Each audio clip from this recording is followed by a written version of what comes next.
ಎಷ್ಟೊಂದು ಬದುಕಿನ ಅಡೆತಡೆಗಳು ಕಷ್ಟಗಳು ಎಲ್ಲವನ್ನು ದಾಟ್ಕೊಂಬಂದು ನಗ್ತಾ ನಗ್ತಾ ಹೂವಿನ ವ್ಯಾಪಾರ ಮಾಡ್ತಾ ಇರೋಂಥ ಒಂದು ಹೆಂಗಸು.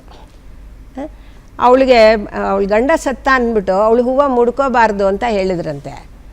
ನಾನು ಅವಳ ಹತ್ರ ಹೂವು ತಗೊಳ್ಳುವಾಗ ನಾನು ಅರ್ಧ ಕಟ್ ಮಾಡಿ ನೀನು ಮುಡ್ಕೋ ಅಂತ ಕೊಟ್ಟೆ.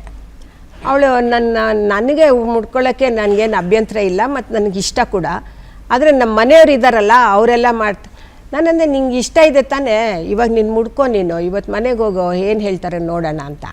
ಮಾರನೇ ದಿವಸ ಹೋದಾಗ ಯಾರೂ ಏನು ಮಾತಾಡಲಿಲ್ಲ ಅಂತಂದ್ಲು. ಅಂದರೆ ಸಣ್ಣ ಸಣ್ಣ ವಿಷಯದಲ್ಲಿ ಕೂಡ ಮಹಿಳೆ ಮಾಡೋ ಸಾಧನೆ ಇದೆಯಲ್ಲ, ಅದನ್ನು ನಾವು ಗಮನಿಸಿ ಮಾತಾಡಿದಾಗ ಬಹಳಷ್ಟು ಬದಲಾವಣೆ ಆಗಿದೆ ಅಂತ. ನನಗೆ ಆ ಕಡೆನೇ ದೃಷ್ಟಿ ಯಾವಾಗಲೂ, ಬದಲಾವಣೆಯ ಕಡೆಗೆ, ನಾವು ಸಾಧನೆ ಮಾಡ್ತಾ ಇರೋ ಕಡೆಗೆ. ಇಲ್ದಿದ್ರೆ ಏನಾಗುತ್ತೆ ಗೊತ್ತಾ, ಅಳ್ತಾ ಅಳ್ತಾ ಅಳ್ತಾ ಅಳ್ತಾ ನಾವಿನ್ನೂ ಅಲ್ಲೇ ಇದ್ದುಬಿಡ್ತೀವಿ ಅಂತ ಅಂದ್ಬಿಟ್ಟು, ಆಗಿಲ್ಲ ಅಂತಂದ್ಬಿಟ್ಟು. ಇನ್ನೊಬ್ಳು ಮಹಿಳೆ ಹತ್ರ ನಾನು ಮಾತಾಡ್ತಿದ್ದಾಗ ಅವಳ ಗಂಡನೂ ಕುಡಿದು ತೀರ್ಕೊಂಬಿಟ್ಟಿದ್ದು. ಅದಾಗಿ ಒಂದು ವರ್ಷ ಆದಮೇಲೆ ಅವಳು ಬಂದು ನನ್ನ ಹತ್ರ ಒಂದು ಸ್ವಲ್ಪ ದುಡ್ಡು ಕೇಳಿದ್ಲು, ಅಡ್ವಾನ್ಸ್ ಕೇಳಿದ್ಲು. ನಾನು ಆಮೇಲೆ ಕೊಡ್ತೀನಿ ಅಂತ. ಯಾಕೆ ಅಂದರೆ ನಾನೊಂದು ಕರಿಮಣಿ ಸರ ಮಾಡಿಸ್ಕೋಬೇಕು, ತಾಳಿ ಮಾಡಿಸ್ಕೋಬೇಕು ಅಂತ.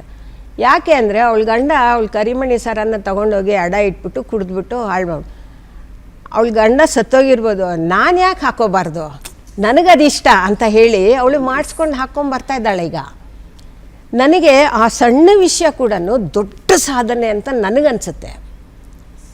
ಹಾಗಾಗಿ ನಾವು ಮಹಿಳಾ ದಿನಾಚರಣೆಯಲ್ಲಿ ಭಾರೀ ದೊಡ್ಡದನ್ನು ಮಾತ್ರ ಸಂಭ್ರಮಿಸೋದಲ್ಲ, ಸಣ್ಣ ಸಣ್ಣ ಆಸೆಗಳನ್ನು ಪೂರೈಸ್ಕೊಳ್ತಾ ಇರುವಂಥ ಈ ಸಣ್ಣ ಸಣ್ಣ ಜನಗಳಿದಾರಲ್ಲ, ಹೆಣ್ಣು ಮಕ್ಕಳು, ಅದನ್ನು ನಾನು ಸಂಭ್ರಮ ಪಡ್ತೀನಿ.